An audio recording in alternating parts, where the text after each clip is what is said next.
So now we will explain the manufacturing industry as a whole and the simple business cycle in a manufacturing industry. So first of all, we need to know what is the target customer that the manufacturing industry is mainly, what is their target customer group, because TG is important, target group. So for manufacturing industry, their main target are always distribution channel and their large retailers.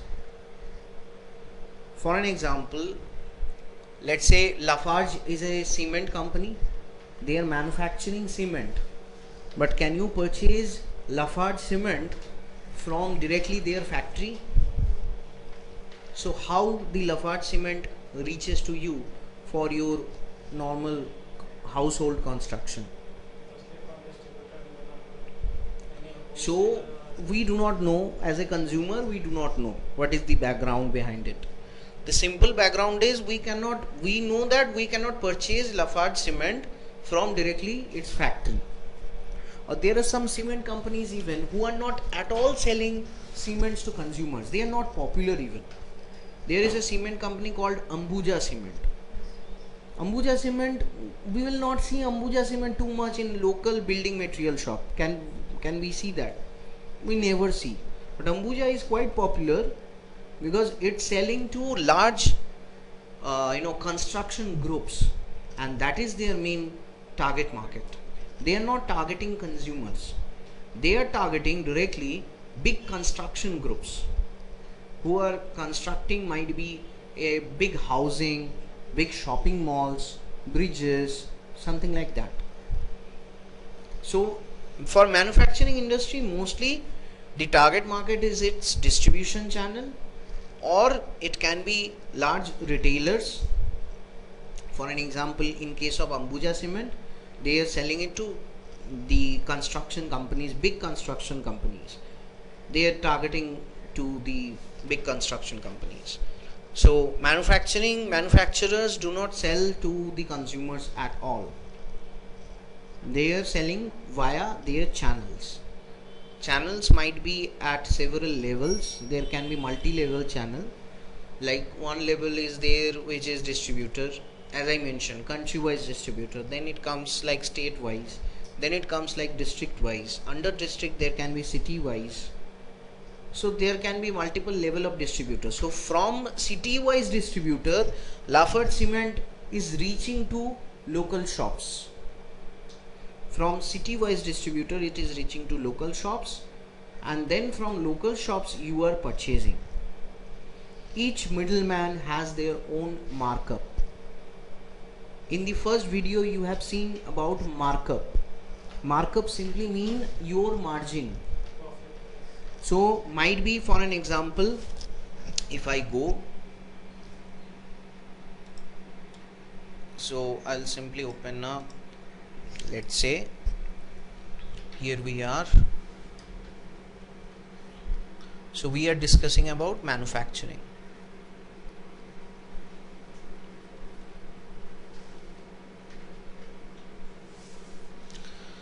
So first of all, multi-level, and each level will have its markup. For example, Lafarge Cement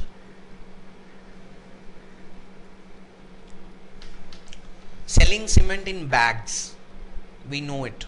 It's a 50 kg bag. So kg, what is this? Do you know what is kg?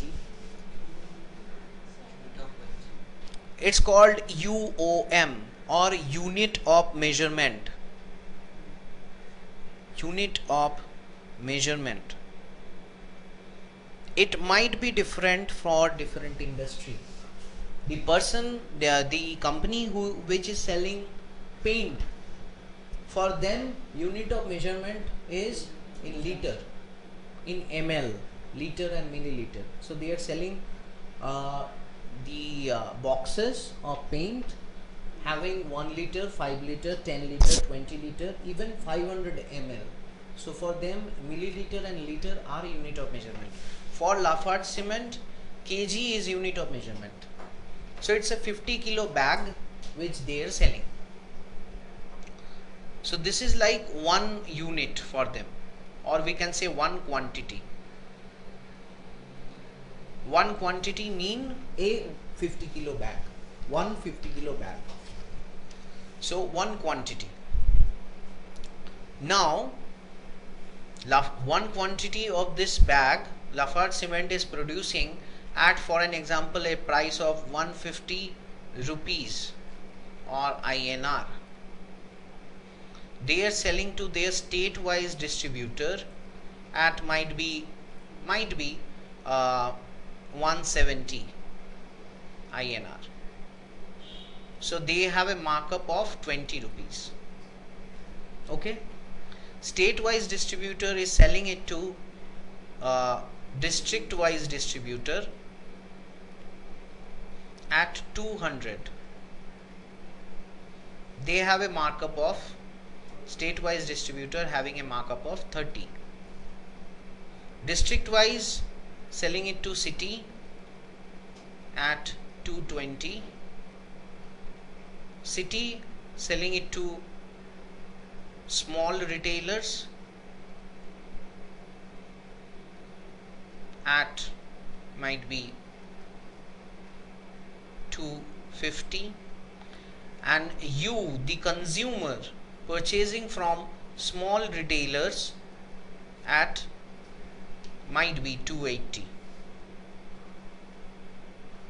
So you are paying this, and this is the manufacturing cost. Why there are in between price hikes? So it's a simple thing. The manufacturer is getting a 20 rupee markup, which includes its operating cost, its distribution cost, that means its shipment cost, shipping it to state-wise distributors, that shipping has its own cost, storage costs, this cost, that cost. So they have some cost. So it's not something that 20 rupees is entirely their profit.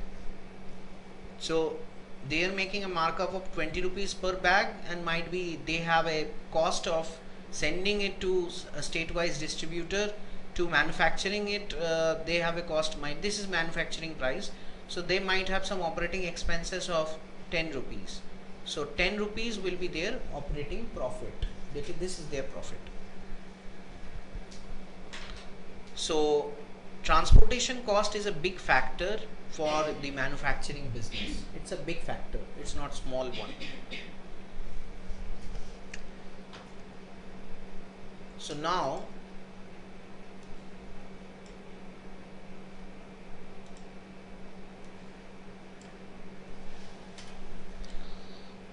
we will start with what kind of processes that a manufacturing units have, what kind of departments.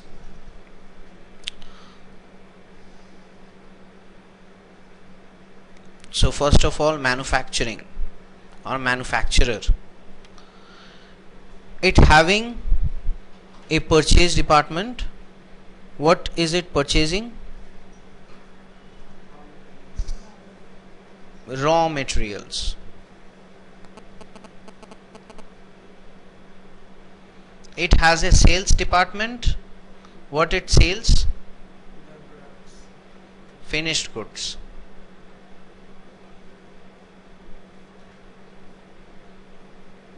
Apart from that, any other department that you know?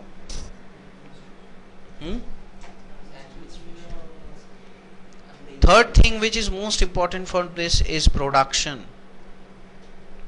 which includes some plants, factories, etc.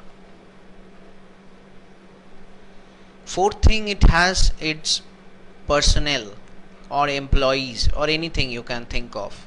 These are the laborers, workers.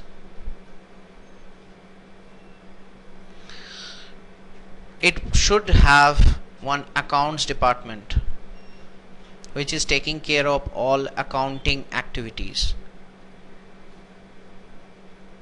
Any of you know any kind of accounting details? How accounting goes on in a company? Do you know? Any idea? So anyways, accounts department, it is having taking care of the accounting activities. It should be there. It can have some HR department taking care of the workers, their wages. Wages simply means their, we can say, salaries, their wages. For workers, people call it wages. So HR. What more department it can have? Sales and marketing. So there can have some marketing department as well. Yes. Shipment. They should have a shipment department which will take care of all the shipments. Anything more? There need to be one inventory department which takes care of the inventories of two things. What?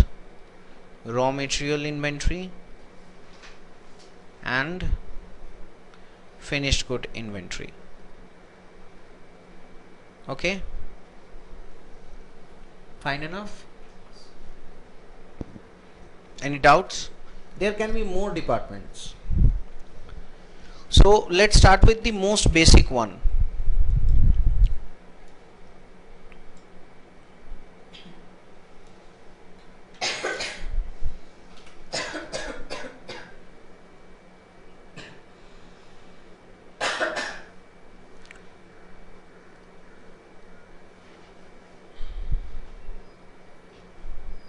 So let's start with two things. If we know, mostly we'll know about the business.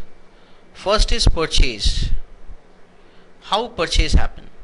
In manufacturing, purchase means raw material mostly. There can be some office requirement which also need to be purchased. Purchase also can include some stationery goods for the office, machineries for the office, space like warehouse and factory space for the business. So their purchase includes multiple things, but usually we will discuss purchase by raw material. So it's a manufacturing unit.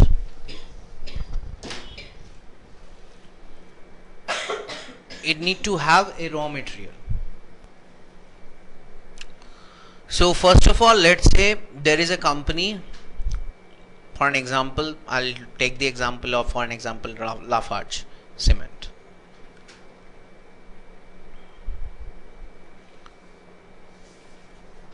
So how the purchase process goes on? So Lafarge Cement, what they have? They have a purchasing department and they have accounts department,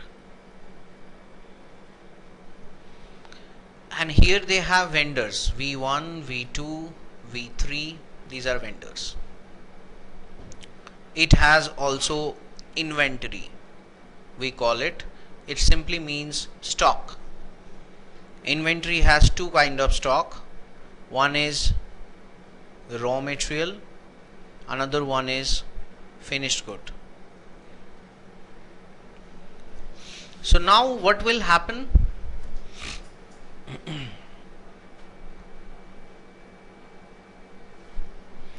So inventory guy regularly checks the raw material and the finished goods inventory. So one day he checked the raw material inventory and he saw that raw materials are deficit. There are raw materials, not sufficient raw material. That inventory guy will immediately intimate purchase department. So purchase department has employees, EMP1, E1, E2 and purchase manager. So the request will reach to some employee, purchase employee. That purchase employee will post that request to the purchase manager that the raw material are getting less. So purchase manager will generate a purchase request. So we will discuss about this purchase request and what are the document type later. Simply purchase manager will generate a purchase request and send that request to accounts for approval, that okay, we need this amount of inventory. If you approve it, then I will send it to vendor. Account said okay, approved, send it to vendor. So purchase department now need to choose the vendor. How they will choose the vendor? There is logic behind it. So first of all, they need to check the item. For an example, there is an item called N100503. This is some solution which require for cement manufacturing. V1 and V2 both has this item, both produce this item, supply this item to Lafarge Cement. Now the purchase manager need to decide which vendor to choose. Okay, they need to supply the goods, the raw materials to the inventory. Inventory is mainly located, for an example, let's say in Jamshedpur. Okay, there is a warehouse. So purchase manager sends this request that okay, we would like to purchase 50,000 kilo of raw material. This N100503, this is a solution we would like to purchase from you guys. Send us your cost. V1 is located in Kolkata. V2 vendor is located in Mumbai. So V1 send them the cost. V1 says that for each piece, it's a solution, so it might be liter. So for each liter we will charge you might be 10 rupees. Each liter we will charge you 10 rupees. That means for 50,000 liters it will be 5 lakh rupees that we will charge you. When they send this cost, they also include the shipping cost. The shipping cost to send this item to their Jamshedpur factory or warehouse. V2 is a vendor located in Mumbai. V2 also sends them a cost, and it is 12 rupees per liter. 12 rupees per liter for 50,000 liters. That means it will be 600,000. That means 6 lakh. So immediately my purchase department, so both send me their cost, what they will charge to me, both. So now my purchase manager need to decide. So purchase manager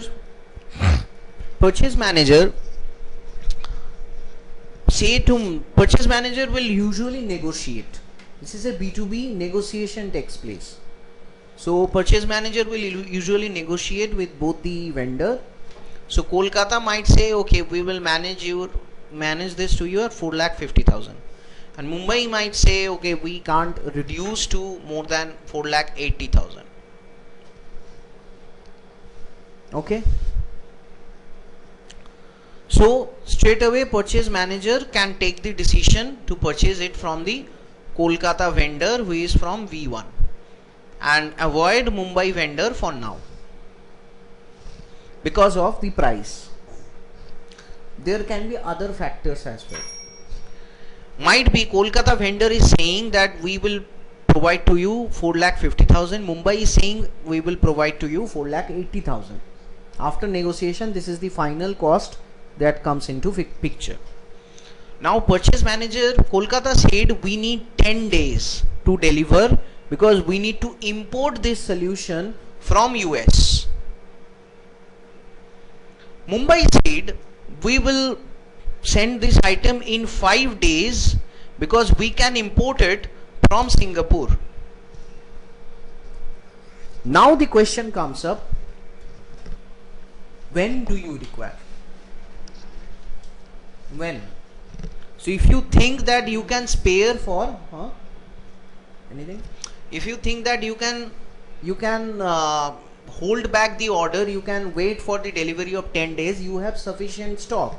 You already have, might be you require 50,000 liter, you might have 2 lakh liter already in your inventory, and your per day consumption is might be 2,000 liters.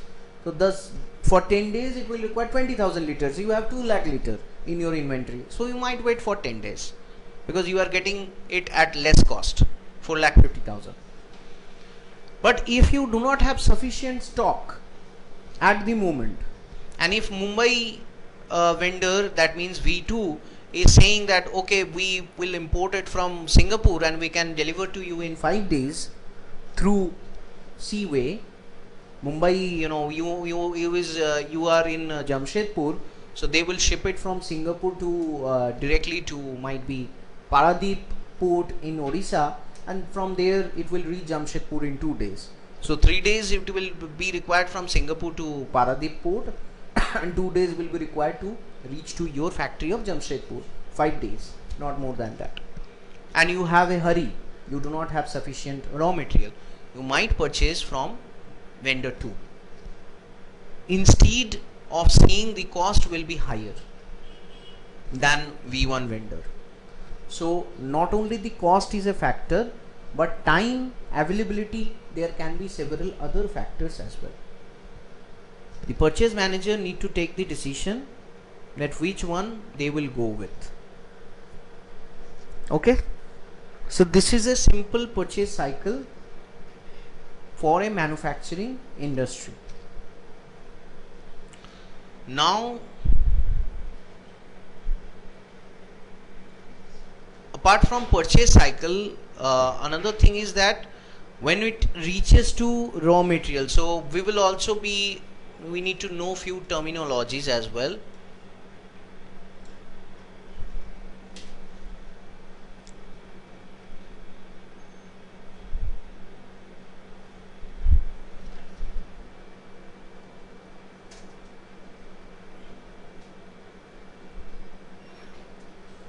We understood raw material, we understood finished goods.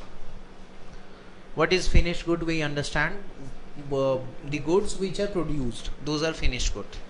But there can be some intermediate items. What do we know by intermediate items? In some business, there are some items which are produced but not for sale. For example, you are manufacturing cups. For that, you are producing some dices under which you are putting those molds. So then the dice is getting hard and you are removing the finished good from the dices. So you are also producing the dices there. So those dices are intermediate items. You are manufacturer of laptop. You are purchasing raw materials like circuit boards, this and that from different vendors. Based on that, you are creating motherboard of laptop, but you are not selling it separately. You are not selling motherboards, you are selling laptops, but you are producing that motherboard and which you are fitting within one of your product. That motherboard is not a billable item, but so it's called intermediate goods or intermediate items, sometimes also called phantom items. So there can be intermediate items as well, which are not for sale but still you are producing it. Okay. Finished good is dependent upon intermediate items. Finished goods is dependent upon Finished goods are dependent on intermediate items. So raw materials using intermediate items producing the finished goods. In production process, That means within your factory you are using machinery and labors and raw materials, electricity and several other resources to produce the finished goods. Intermediate items, this and that, produce the finished goods. There is a concept called BOM or bill of material. This is very important. Bill of material. Bill of material mean the items on which you are billing something. The bill of material includes all the raw materials which are participating in the purchase process. They are getting billed. Bill of material includes finished goods which are participating in the sales process. These are being sold. So the items which are billable means bill of material. The item which are participating in any of the billing is called bill of material. As simple as that.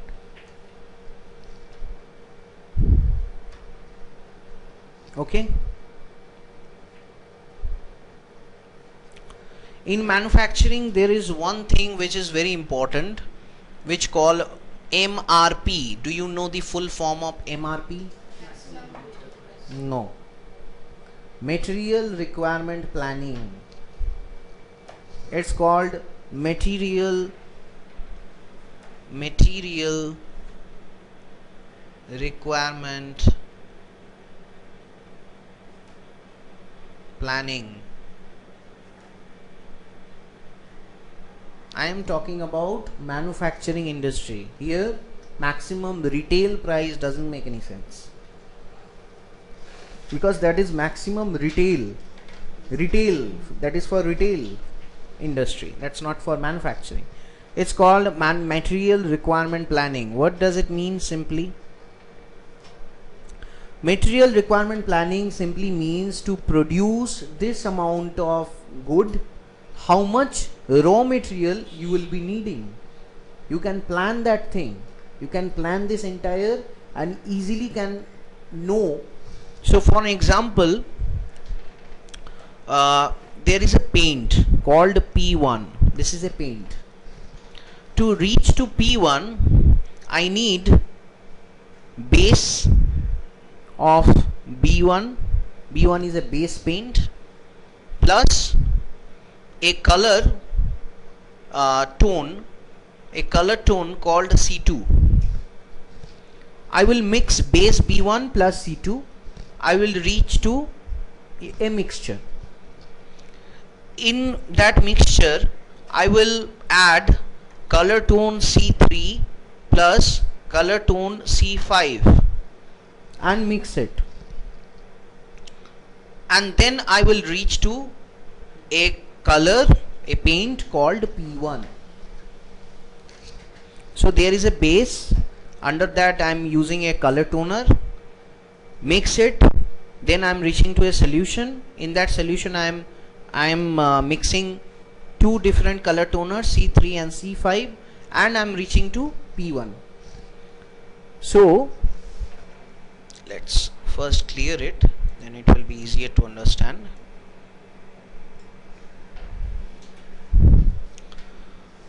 So I was mentioning, let's see the plan first. So I need one pen. I need 1 liter of P1 paint. Okay. For that I need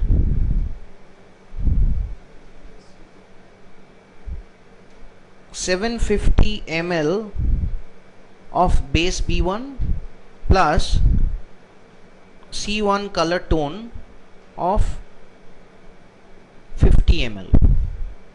I reach to 800. Then in that mixture I need to add C2 plus C5. C2 I need to add 150 ml. C5 I need to add 50 ml. then I am reaching to 1 liter of P1 paint. 750 plus 50, 800, 950 and 1 liter. This is called an MRP, material requirement plan. If you have proper MRP, now why this is required? My production, might be my sales department. My sales department says to me that some winter season is coming, and this time painting houses will be, painting the homes, painting outside painting will be, and P1 is a it's a weather coat. It's a weather coat kind of paint. So in winter season is coming up, this time weather coat sales of weather coats are very popular. So we will be needing 50,000 liter of this weather coat paint per month. So if you have this plan, you can easily understand how much raw material you will be needing to produce 50,000 liter of P1 paint. So that's why material requirement planning are so much important, specifically in manufacturing. Okay, now we come up, now we need to come up with the sales process.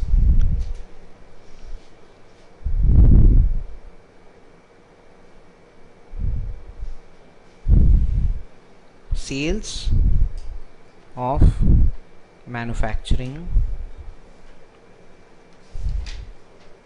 industry. So how the sales going on? First of all, it's a B2B sales. You need to understand, it's a B2B. Manufacturers selling to either distributors or to large retailers. So it's a B2B sale. How the sales is happening? Again, taking example of same company called Lafarge Cement. You need to understand one thing. Sales of your company means purchase of another company. Purchase of your company means sales of other company. That means you are purchasing from your vendor, but for your vendor it's a sale. For you it's a sale, but for your customer it's a purchase.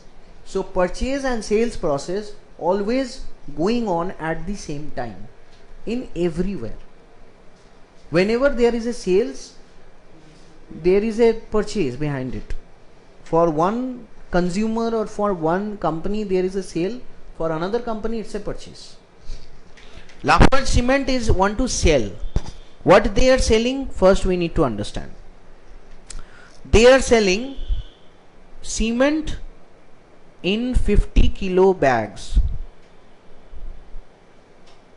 Kilo is their unit of measurement, but they are selling it in bags. That means one quantity mean one bag. That means 50 kilo cement. Okay.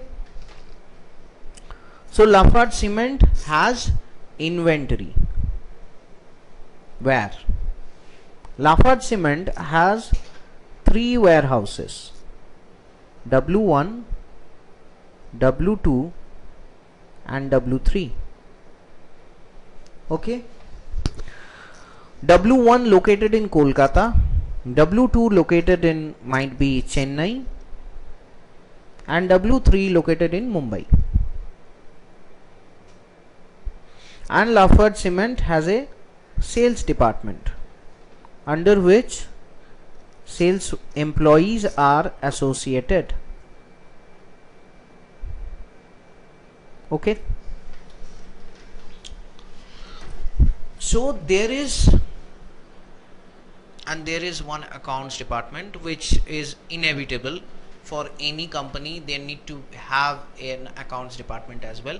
Accounts contributes in each purchase sale. Now there is a customer called C1. Okay. C1 is located, for an example, C1 is from Shiliguri.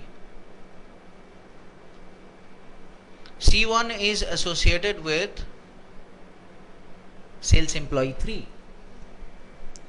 This is my customer. This is what? C1. C1 might be a hotel. They want to build their 10th floor, or they want to build their 3 floors on top of the current construction. For that they need cement.